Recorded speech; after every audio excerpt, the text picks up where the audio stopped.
100 लाओ और सरकार बनाओ। ये ट्वीट किया है उत्तर प्रदेश के पूर्व मुख्यमंत्री और समाजवादी पार्टी के राष्ट्रीय अध्यक्ष अखिलेश यादव ने। अखिलेश यादव का ये ट्वीट इस वक्त सामने आया है जबकि दिल्ली के राजनीतिक हलकों के अंदर ये चर्चा गर्म है कि उत्तर प्रदेश के अंदर कुछ बड़ा होने वाला है। इस चर्चे की वजह यह है कि पिछले दिनों जब उत्तर प्रदेश कार्यकारिणी की मीटिंग होती है तो उत्तर प्रदेश के उप मुख्यमंत्री केशव प्रसाद मौर्य वहां पर ये कहते सुने जाते हैं कि संगठन सरकार से बड़ा हुआ करता है, संगठन की अहमियत सरकार से ज्यादा हुआ करती है। वहीं दूसरी तरफ केशव प्रसाद मौर्य लगातार दिल्ली के अंदर भारतीय जनता पार्टी के सीनियर नेताओं से मिलते हुए नजर आ रहे हैं। गुज़श्ता दिनों उनकी मीटिंग राष्ट्रीय अध्यक्ष जेपी नड्डा से भी हुई और उनसे मीटिंग के बाद जेपी नड्डा ने उत्तर प्रदेश के प्रदेश अध्यक्ष के साथ भी मीटिंग किया है। इन तमाम मीटिंगों ने इस चर्चा को हवा दे दिया है कि उत्तर प्रदेश में कुछ बड़ा होने वाला है और इस बात का इशारा लोकसभा चुनाव के खत्म होने से पहले ही दिल्ली के मुख्यमंत्री और आम आदमी पार्टी के चीफ अरविंद केजरीवाल ने जेल से आने के बाद फौरन ये कहा था, ये कहकर दिया था कि दिल्ली चाहता है कि उत्तर प्रदेश को बदल दिया जाए, यानी कि अमित शाह और नरेंद्र मोदी की जोड़ी चाहती है कि उत्तर प्रदेश के मुख्यमंत्री पद से योगी आदित्यनाथ को हटा दिया जाए। उसी वक्त से ये चर्चा शुरू था, लेकिन आज जबकि मीटिंगों का एक सिलसिला शुरू हुआ है तब ये बात मुकम्मल तौर पर खुलकर सामने आ गई है और पूरे मीडिया के अंदर, तमाम सियासी हलकों के अंदर यही बात चर्चे का मौजू है कि उत्तर प्रदेश में कुछ बड़ा होने वाला है। उसकी वजह यह है कि शुरू दिनों से ही माना जाता है कि नरेंद्र मोदी और अमित शाह की जोड़ी को ये डर है कि अगर योगी आदित्यनाथ को रोका नहीं गया तो आने वाले दिनों में अगर 2027 के उत्तर प्रदेश असेंबली चुनाव में भी वो जीत कर आते हैं, मुख्यमंत्री बनते हैं, तो उसके बाद 2029 के लोकसभा चुनाव में वो प्रधानमंत्री पद के उम्मीदवार बन जाएंगे। क्योंकि हिंदुस्तान भर में ये देखा जा रहा है कि इस वक्त हिंदुत्व पॉलिटिक्स का सबसे बड़ा चेहरा योगी आदित्यनाथ बनते हुए नजर आ रहे हैं। अगर आप जमीन पर जाकर देखेंगे, अगर आप यूट्यूब के ऊपर, फेसबुक के ऊपर, इंस्टाग्राम के ऊपर जाकर के पोस्ट और वीडियोस में कमेंट्स देखेंगे तो आपको ये समझ में आएगा कि हिंदुत्व पॉलिटिक्स को पसंद करने वाले, हिंदुत्व राजनीति को पसंद करने वाले नौजवान ये लिखते हुए नजर आते हैं कि अभी तो मोदी है, अगर योगी आएगा तो क्या होगा। कोई ये लिखता हुआ नजर आता है कि मोदी जी बहुत नर्म हो गए हैं, योगी जी को लाने की जरूरत है। ये इस बात का इशारा है कि पूरे मुल्क के हिंदुत्ववादी लोग, हिंदुत्व राजनीति को पसंद करने वाले लोग इस वक्त नरेंद्र मोदी से ज्यादा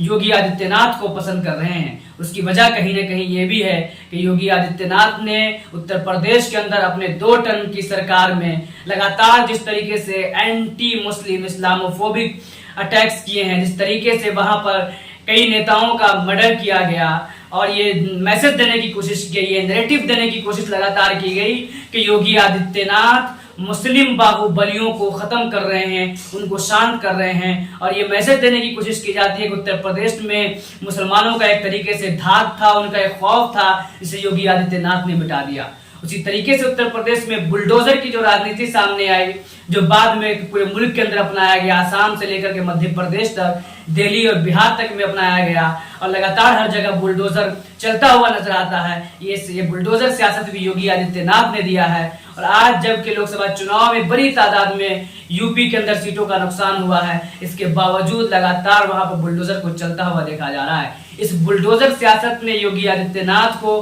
बुलडोजर बाबा के तौर पर पेश कर दिया है। अब पूरे मुल्क में योगी आदित्यनाथ को फख्र के साथ बुलडोजर बाबा के नाम से जाना जा रहा है। एक और बात जो हिंदुत्व लोगों को पसंद आ रही है वो ये है कि योगी आदित्यनाथ जब चलते हैं तो मुकम्मल तौर पर जाफरानी ड्रेस में, भगवा रंग के ड्रेस में, पंडित के ड्रेस में घूमा करते हैं, चला करते हैं, जिससे एक अट्रैक्शन होता है रिलीजन वाला, मजहब वाला, हिंदुत्व वाला, हिंदुइज्म वाला, जो कि हिंदुस्तान के उन लोगों को अट्रैक्ट करता है जो इस मुल्क में एक खास धर्म की राजनीति देखना चाहते हैं, एक खास मजहब की राजनीति देखना चाहते हैं। लिहाजा दिल्ली को ये डर लग रहा है, बल्कि ये कहिए कि गुजरात लॉबी को ये डर लग रहा है कि अगर योगी आदित्यनाथ को नहीं रोका गया तो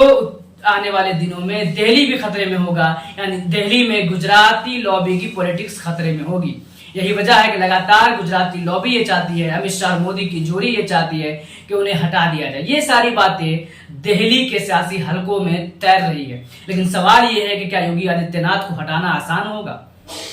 अगर हम इस पर गौर करें तो हम ये पाते हैं कि योगी आदित्यनाथ भारतीय जनता पार्टी के सदस्य नहीं है, बल्कि उनका अपना संगठन हिंदू युवा वाहिनी उत्तर प्रदेश के अंदर सक्रिय रहा। उन्होंने आरएसएस से राजनीति नहीं की, उन्होंने बीजेपी से राजनीति नहीं की है, बल्कि उनकी राजनीति लगातार हिंदू युवा वाहिनी के तहत होती रही है। और इस वक्त पूरे उत्तर प्रदेश के अंदर, हर जिले के अंदर, हर इलाके के अंदर हिंदू युवा वाहिनी के कार्यकर्ता सैकड़ों की तादाद में आपको नजर आ जाएंगे। और एक पैठ उत्तर प्रदेश के अंदर हिंदू युवा वाहिनी का इस तरीके से बन चुका है जैसे कि मुल्क भर में आरएसएस का पैठ और संघ परिवार का पैठ नजर आता है। और चूंकि हिंदू युवा वाहिनी भी वही सियासत करती है, उसी मकसद को लेकर चल रही है जो मकसद आरएसएस का है, तो आरएसएस भी गुजराती लॉबी से ज्यादा कहीं ना कहीं योगी आदित्यनाथ को सपोर्ट करते हुए नजर आती है। यही वजह है कि 2022 के विधानसभा चुनाव के बाद भी ये बात जब चर्चा में आई थी कि योगी आदित्यनाथ को मुख्यमंत्री ना बना करके केशव प्रसाद मौर्य को बनाया जाए या किसी और को बनाया जाए, तो उस वक्त भी आरएसएस का बैकअप सामने आया।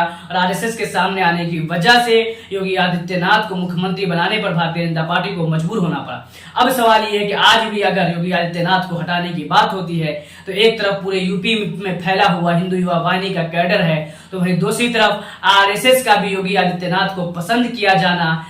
इस रास्ते में रुकावट होगा। वहीं तीसरी तरफ यह भी माना जा रहा है कि उत्तर प्रदेश के विधानसभा में जो भाजपा के एमएलएज हैं उसमें 40% तक वो एमएलएज हैं जो योगी आदित्यनाथ के अपने हैं, जो योगी आदित्यनाथ की लॉबी से ताल्लुक रखते हैं। लिहाजा उनको हटाना भारतीय जनता पार्टी के लिए ऐसा ही होगा जैसे कि इससे पहले कल्याण सिंह को हटाना हुआ था। कि कल्याण सिंह को जब ऐसे ही हालात में हटाया गया तो उसके बाद उत्तर प्रदेश के अंदर भारतीय जनता पार्टी एक लंबे समय के लिए सरकार से बाहर हो गई। आज अगर योगी आदित्यनाथ को हटाया जाता है तो भी उसका ये असर होगा कि शायद लंबे समय के लिए सरकार से बाहर जाना पड़े, बल्कि ये भी मुमकिन है कि अभी ये सरकार गिर जाए और चुनाव कराना पड़े या फिर समाजवादी पार्टी को कोई मौका सियासी खेल खेलने का मिल सकता है। लेकिन दूसरी तरफ ये भी परेशानी है कि अगर योगी आदित्यनाथ को नहीं हटाया जाता है तो 29 में गुजराती लॉबी की वापसी जो है गुजरात की तरफ यकीनी होगी। और दूसरा ये भी खतरा है कि योगी आदित्यनाथ का जो चेहरा बना है, उनकी जो सियासत की पहचान उत्तर प्रदेश में हुई है